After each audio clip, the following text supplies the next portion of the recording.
आज हम सीखेंगे हाइब्रिडाइजेशन। सबसे पहले तो इथाइन। इथाइन जो होता है CH ट्रिपल बॉन्ड, कार्बन की electronic configuration 1s2 2s2 2p2 1s2 2s2 2p2। That is in the ground state. Excited state में the electron will jump here to this blank column and you will get, ठीक है। Now आपके पास carbon जो है एक hydrogen के साथ combine है और एक कौन है इसके साथ, कार्बन। ये दोनों क्या रह जाएंगे, अनहाइब्रिडाइज्ड। जितने अनहाइब्रिडाइज्ड ऑर्बिटल बनते हैं उतने पाई बॉन्ड बनेंगे। और वैसे भी समझ जाओ ट्रिपल बॉन्ड के अंदर एक सिग्मा और दो पाई बॉन्ड होता है। बनाना स्टार्ट करने से पहले हाइब्रिडाइजेशन लिख लो। आप देखेंगे S का एक इन्वॉल्व हुआ है, Pb भी एक, तो हाइब्रिडाइजेशन हो गई। और sp हाइब्रिडाइजेशन से शेप भी हमेशा क्या रहती है, लीनियर ज्योमेट्री, यानी कि लीनियर शेप रहेगी।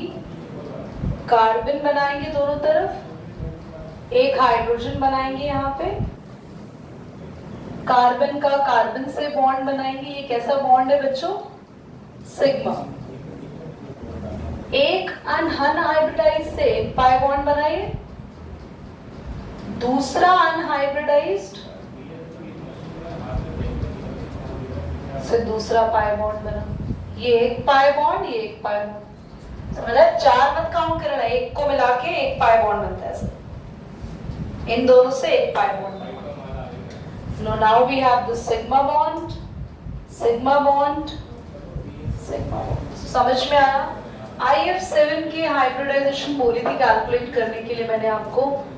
आयोडीन की इलेक्ट्रॉनिक कॉन्फ़िगरेशन क्या है, 1s2 2s2 2p6 3s2 3p4। 3p6 कहां से आ जाएगा, पूरा भरा हुआ है आयोडीन। आयोडीन आयोडीन तो बहुत बड़ा जाएगा। ये तो आपके पास लास्ट कितना आ रहा है, 4p। रुको, आपके पास आ रहा है 2p 3p 4p 5p। मैं लास्ट के दो लिख रही हूँ, पूरा नहीं लिख रही हूँ। 5s2 5p5, ठीक है, ठीक है, समझ के लास्ट के दो लिख रहे हैं। और अब वो आगे लेंगे, आगे। अगर 5s है 5p है तो इनके पास 5d भी होगा, पर वो क्या होगा, खाली खाली एम्प्टी, लास्ट में यूज करने के लिए इसको हम करेंगे। आपके पास है s में 2, p में और d आपके पास पूरा क्या है, खाली। बेटा कितने स्पेस बनाने हैं आपको, 7 स्पेस बनाने। और आपके पास देख कितने स्पेस रहे हैं, कुछ लगता है आपको बनेगा कुछ, हाँ। अच्छा चलो नोट करो, पॉज करो, एक बार सोचो। सबसे पहले PCl5 सीखो। PCl5 किस ग्रुप का मेंबर है, फास्फोरस। नाइट्रोजन फैमिली का मेंबर है, नाइट्रोजन फास्फोरस, ग्रुप नंबर 15। तो ये होगा 3s2 3p3, ठीक है। अगर हम PCl5 को सीखो, इसको लिखो 3s2 3p3 और क्या खाली है इसके अंदर, 3d खाली है, ठीक है। 3s 3p and 3d। हमें कितने ऑर्बिटल्स चाहिए, तो ये यहां जंप हो जाएगा। तो आपके पास क्या 5 ऑर्बिटल बन गए,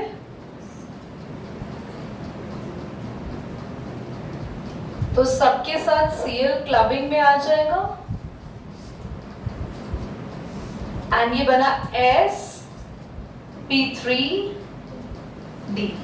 sp3d शेप होती है, इस हाइब्रिडाइजेशन की शेप होती है ट्राइगोनल। मैं आपको आज हाइब्रिडाइजेशन और उनकी शेप भी लिख दूंगी, पिरामिडल। ठीक है, ऐसे यहां पे करना है। आपके पास, आप ये सोचो 1 2 3 4 है, तुम्हें 3 ऑर्बिटल और चाहिए, तो बेटा ये भी बिल्कुल सिंपल था, ये भी जंप होगा, ये भी जंप होगा। Now you are getting the point, बोलो।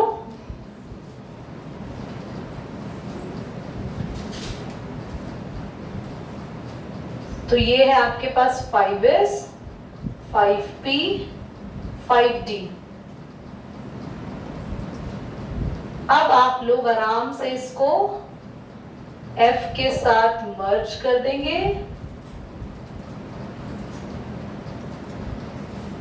कितना हुआ यहाँ पे sp3 sp3 d3। पता है ये एक ऐसी हाइब्रिडाइजेशन है जो तुम्हारे कोर्स में नहीं है, क्योंकि ये है डिस्टॉर्टेड ऑक्टाहेड्रल। ये मैंने एंट्रेंस के बेसिस पे आपको करा दी है। This will not come in your exam. आपके एग्जाम में सिर्फ और सिर्फ ऑक्टाहेड्रल तक ही है, sp3d2 या d2 sp3 ही है।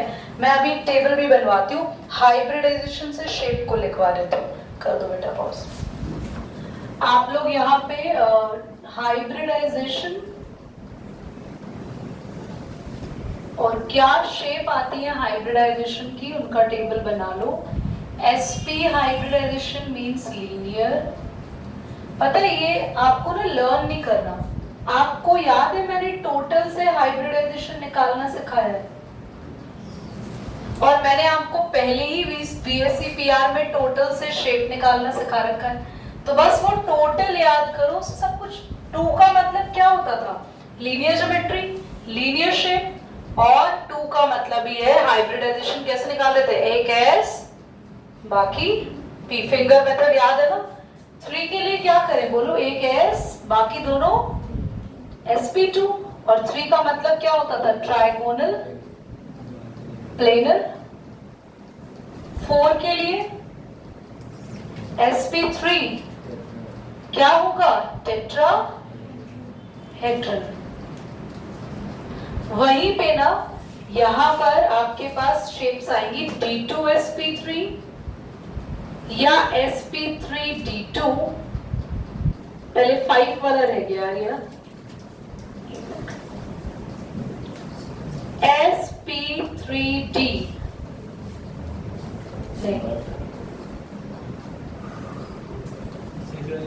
अभी इससे पहले हमने बनाया था sp3d आया ना, उसका ट्राइगोनल प्लेनर का, ट्राइगोनल बाइपिरामिडल का चेक करना एक बार।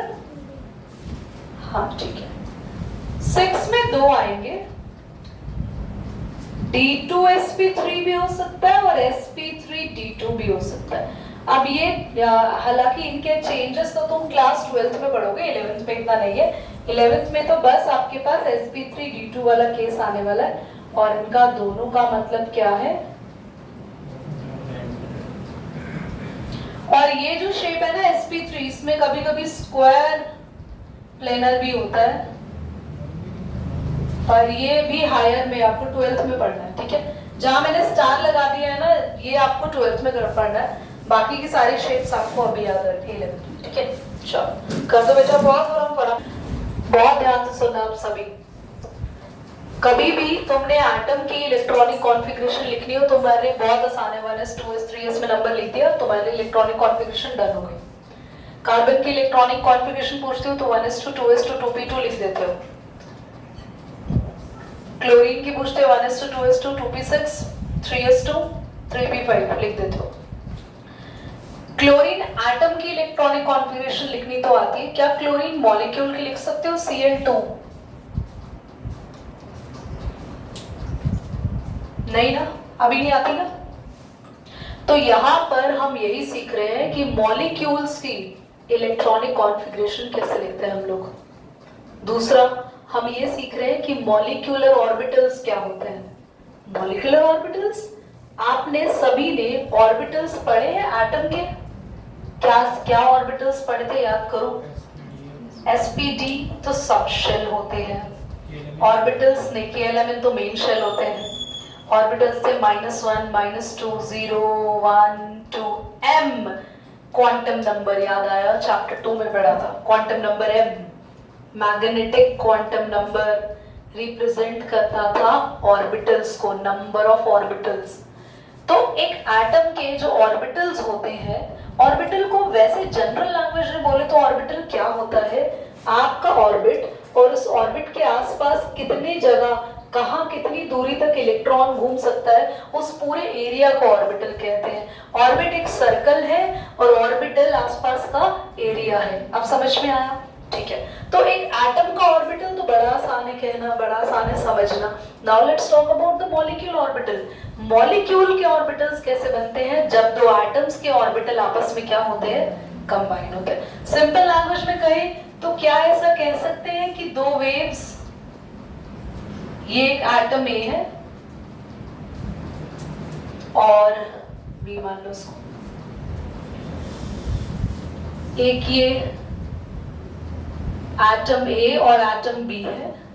अगर मैं इनका मॉलिक्यूल बनाऊं तो क्या बनेगा? ए बी, बोलो, कंबाइन कर दिया। अगर इनकी वेव्स भी आपस में एडिशन से कंबाइन हो रही है, यानी इसकी हाइट और इसकी हाइट मिला के बड़ी हाइट आपके पास यहाँ आपको मिल रही है a+b, तो इसको बोलेंगे दोनों ऑर्बिटल्स की वेवलेंथ यानी एम्पलीट्यूड मिला के कंबाइन होके एक ज्यादा बड़े एरिया को जब कवर करते हैं, ऐसा मॉलिक्यूलर ऑर्बिटल जो बनता है यहाँ पे, इसको बोलेंगे बॉन्डिंग मॉलिक्यूलर ऑर्बिटल। वही अगर a+b ना होके a-b हो जाता, यानी दोनों की वेवलेंथ एंटी है, एक दूसरे के ऑपोजिट रिएक्ट करती और इस लेंथ से ये लेंथ को माइनस करके और हमें छोटी लेंथ मिलती, तो इसको बोलेंगे एंटी बॉन्डिंग मॉलिक्यूलर ऑर्बिटल। अब जो मैंने डिफरेंस तुम लोगों को लिखवाया है ना, वो तुम्हें खुद ही याद हो जाएगा। यहाँ पे मोर नंबर ऑफ इलेक्ट्रॉन आ सकते हैं क्योंकि ऑर्बिटल्स कंबाइन होके बड़े हो गए। यहाँ लेस नंबर ऑफ इलेक्ट्रॉन्स आएंगे, इलेक्ट्रॉन डेंसिटी कम रहेगी और ये थोड़े से अनस्टेबल भी रहते हैं, ये थोड़े से स्टेबल भी रहते हैं। क्या आप समझ गए हैं? मैंने बहुत डीप बताया है। डीप इन द सेंस ये जनरली हम डिस्कस नहीं करते थे, but still the competition is going to be vast nowadays, so you must be aware of these wave। ठीक है, करो पॉज, जल्दी से नोट करो इसको। सबसे पहले हम जो मॉलिक्यूलर ऑर्बिटल थ्योरी पढ़ रहे हैं, इसमें बस 2p तक ही पढ़ेंगे। 2p तक यानी कि हम बस सेकेंड पीरियड को ही कंसीडर करते हैं। यानी मॉलिक्यूलर ऑर्बिटल डायग्राम हम हीलियम 2 से लेके H2 का भी देख लेंगे, हम H2 से लेके नियॉन 2 तक के ही पढ़ेंगे। आगे के कोर्स में नहीं है, आपके 2p तक के ही डायग्राम है।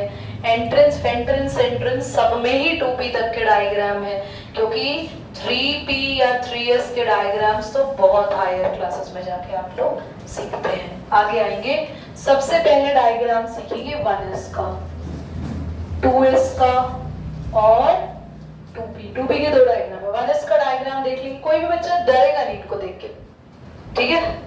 ये पैनिक नहीं होगे कि ये क्या बना दिया, हम इसमें क्या सीखेंगे। No panic at all. ध्यान से पहले डायग्राम सीख लो। 1s का डायग्राम,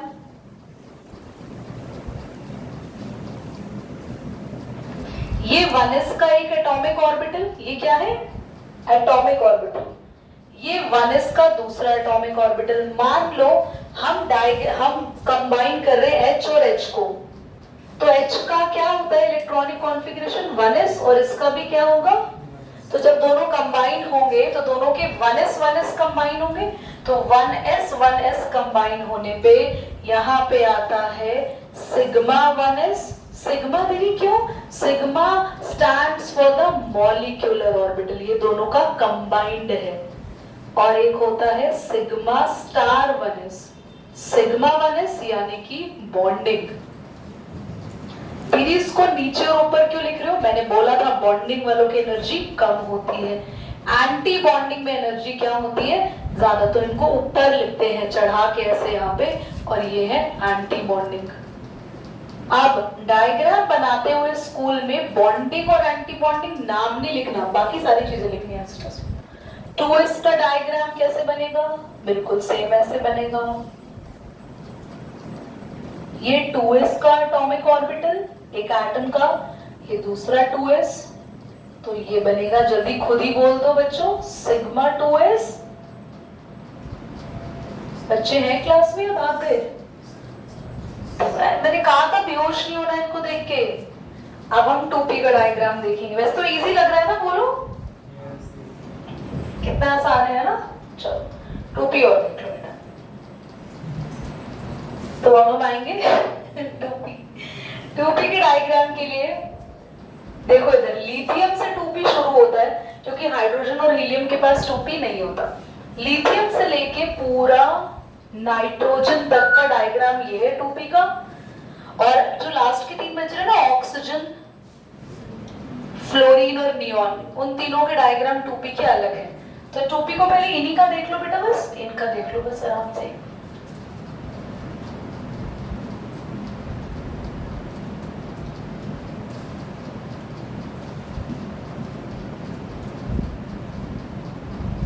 ठीक है, डरना नहीं है बस। 2p में बनाएंगे हम 3 बॉक्स, यहां भी बनाएंगे 3 बॉक्स। तो हमारे पास यहाँ पे 2 बॉक्स बनते हैं पहले, सिग्मा 2px, सिग्मा 2py।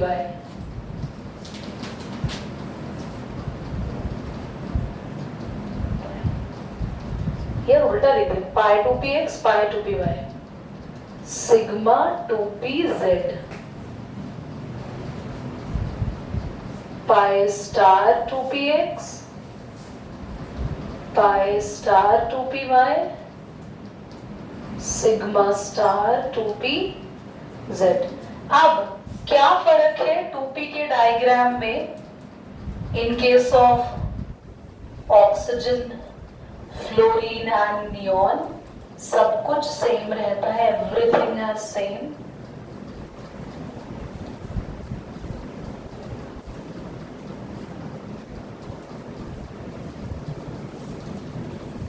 बस लास्ट में ना इंटरचेंज हो जाएगा। ये देखो, ये फ्लिप, ये नीचे आ गया सिग्मा 2pz, नीचे आ गया,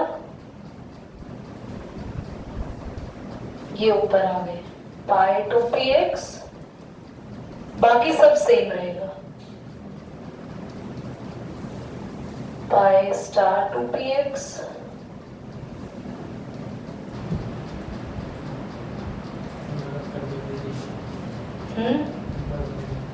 क्या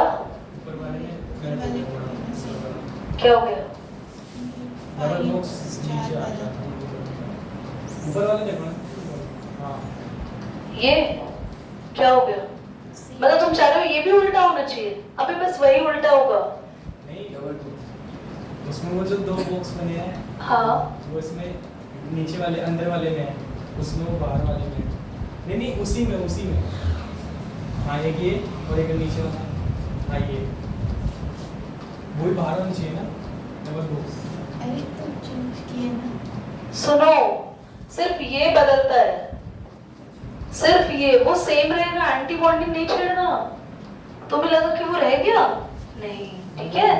हाँ नहीं, भगवान मुझे बनाए नो क्या हो रहा है। चलो लास्ट वाला भी कैप्चर कर लिया हमने। इसमें बस ये फर्क है, देखो ये चीज बस, ठीक है, इसको उल्टा कर देते हैं बस, बाकी सब सेम रहेगा।